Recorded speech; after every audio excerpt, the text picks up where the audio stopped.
Okay, today we're going to take what we have learned, our terms, and we are going to start to prove some things about lines. So, statements and reasons as far as each of these things go. Let's say that we have two parallel lines, so I'll just use basically the same diagram for all of these. So we'll say those two lines that I put up there are parallel, or we're going to prove that they're parallel, and we have a transversal here. And we'll call this T. This will be line L. This will be line M. And we're going to prove lines parallel.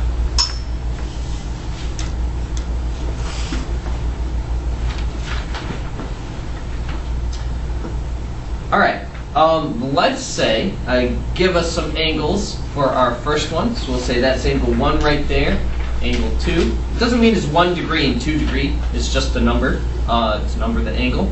It's a little bit faster than having all the letters.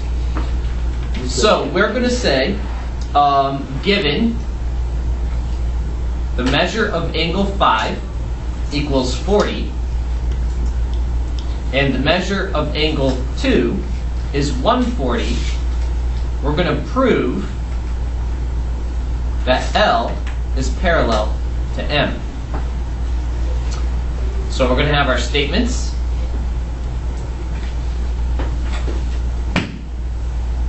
And then we're going to have our reasons for those statements.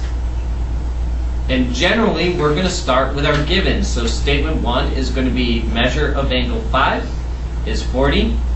And the measure of angle 2 is 140. Reason given. I mean, no reason to get number 1 of any proof wrong. Okay? Yes? Angle 5 plus angle 2 equals 180, and same side interior theorem. Yes. That's where we're going with that. That's how we are going to do that.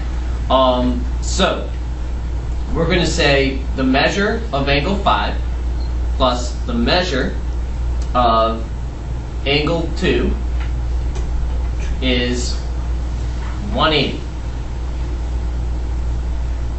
Okay? Definition of supplementary.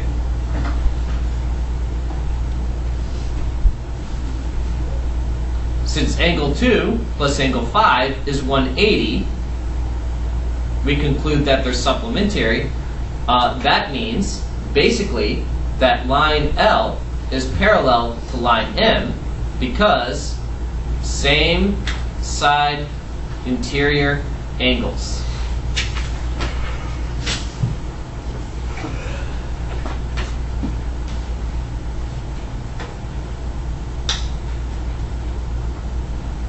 If the same side interior angles are supplementary, then the lines are parallel. That's from yesterday.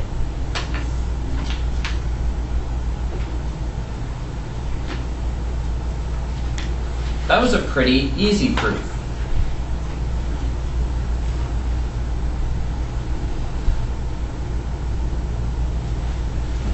I'll give you a moment to get that down.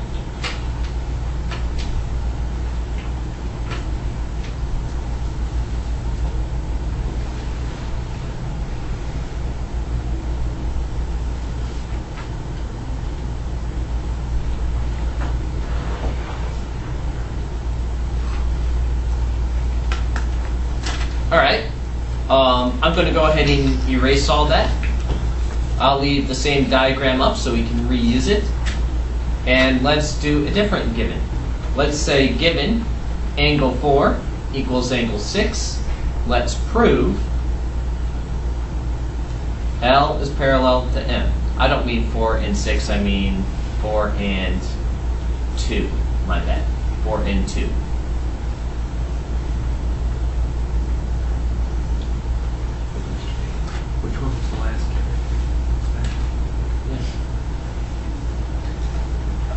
Alright, so we have our statements and reasons. Statement 1, angle 4 is congruent to angle 2, given. Now what? Angle 4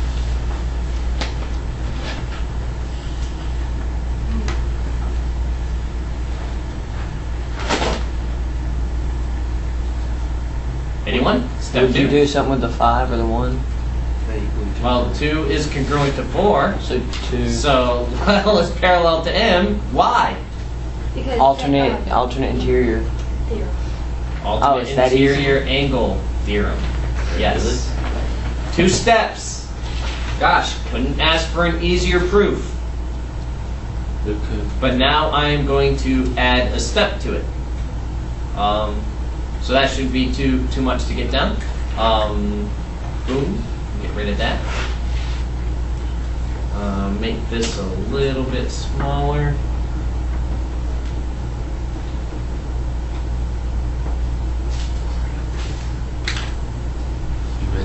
Okay.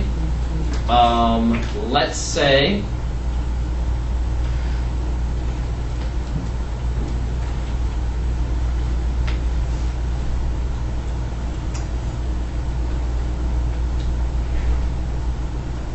we want to prove these lines. Let's say, I don't like any of these. Can you reset EM? Yes, OCD's kicking in. Oh, okay. I wouldn't want you to get a conniption. Let's do our proof a little bit different. Let's say given L is parallel to M, and let's go ahead and prove X equals 30. Well, what do I mean X? Well, I got to give us some different information here. So up here, this angle, we'll say that's 2X plus 9. And down here, instead of that 5, we'll say that is 111.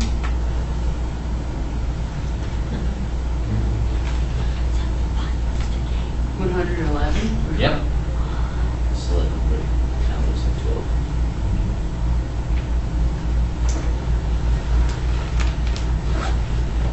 And there's still a 1 and a 4? And we don't need those right Yeah, now. you were. Okay, so statements. What would I list first? L is parallel to M. L is parallel to M. We always need something given, basically. All right, step 2. And then do the 2x plus 9 plus 111 equals 180. Reason. Definition supplementary. Nope. Or same side interior. Yes. Well, those for the are other one, you same did that. side interior angles are supplementary. Yeah, can't for the other one. Yeah, for the other one, you did a definition of supplementary. And whenever you had 5 and 2, where exactly where those 2 were. I reasoned that because they were given to me as same side interior. Okay. Anyways, these are same side interior and same side interior angles are supplementary. Now, what will I do? You subtract 111. Before that, I Or should you can add simplify that. the left-hand side. So we can call that simplification. Okay, step 4. Subtract 120. So I get 2x equals 60. reason, Subtraction. property, POE code. equality. Now what? You divide by 2. So x equals 30, reason, Division, POE. division, property, equality. Sir, writing these down? No, I wasn't. Okay.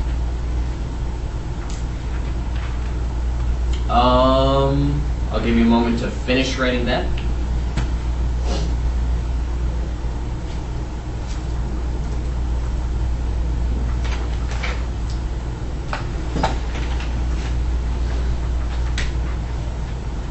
Is the division of POE property of?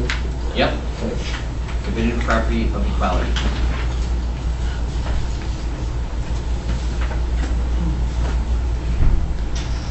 Okay. Erase that. Oh. Erase all this. Use the same diagram. Why not? Makes life a little bit easier. Just a hair.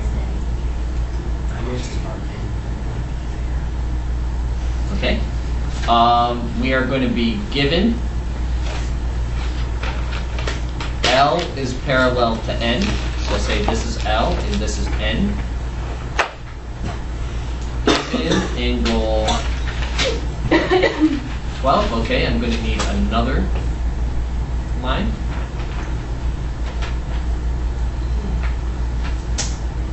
So I'm going to have a slightly different diagram here. 12 is congruent to angle 8. We're going to prove J is parallel to K.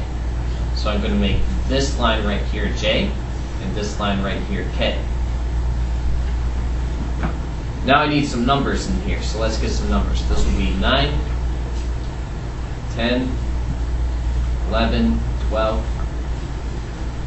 1, 2, 4, 3, and 5, 6, 8, 7.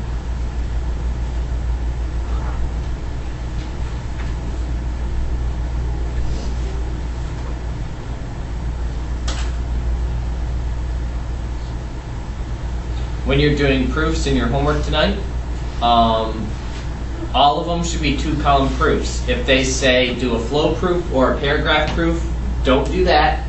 Do a 2-column proof like we're doing in class. Okay? All right, so number 1. Well, we should start with L is parallel to N. So, given. Now, whenever you're proving something, it's good to think of your goal in mind and mark it somehow in your diagram. Have diagrams in your homework so that you can see what's going on. So I have given that 12, so I'm going to mark it, is congruent to 8. Now that's way down there.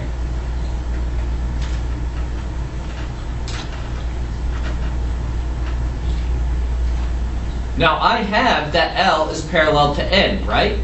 Do you see that? Yes. Okay, so those are parallel, that's given. And also I might as well put this one in here. 12 is congruent to 8, that's also given.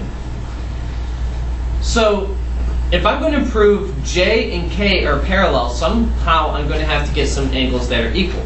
4. So if I ignore for right now this part, I could see that 4 and 8 are congruent. And what reason would 4 and 8 be congruent? Corresponding. Yes, 4 and 8 are congruent because they're corresponding angles.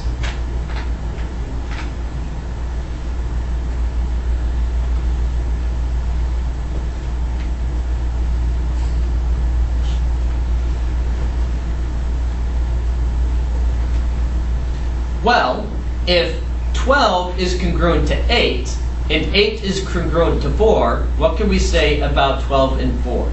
They're congruent. Yeah, so 12 and 4 are congruent. Corresponding. And no, I can't say that they're corresponding yet. Okay? The reason I can say that, because I don't know that J and K are parallel yet. For all I know, J and K could look like that. They can be slanted. So I can't say that 12 and 4 are congruent because they're corresponding angles.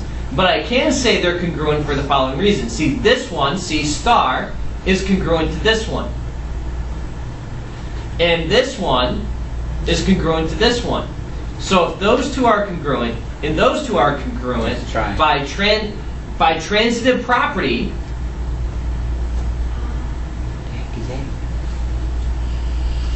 by the transitive property, they're equal to each other. You should remember that we did those properties, right? If A equals B and B equals C, what can we say? A equals C. Do you see that property right here? 12 equals 8, 8 equals 4. So by the transitive property, 12 and 4 are congruent. Now, step 4, now I can say that J and K are parallel. What reason could I give for J and K being parallel? Because 12 is corresponding to 4. Yeah. So now it's corresponding angles again.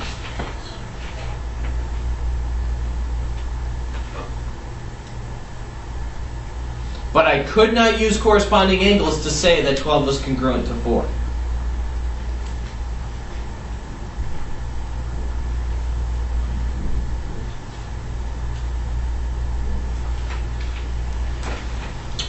Okay.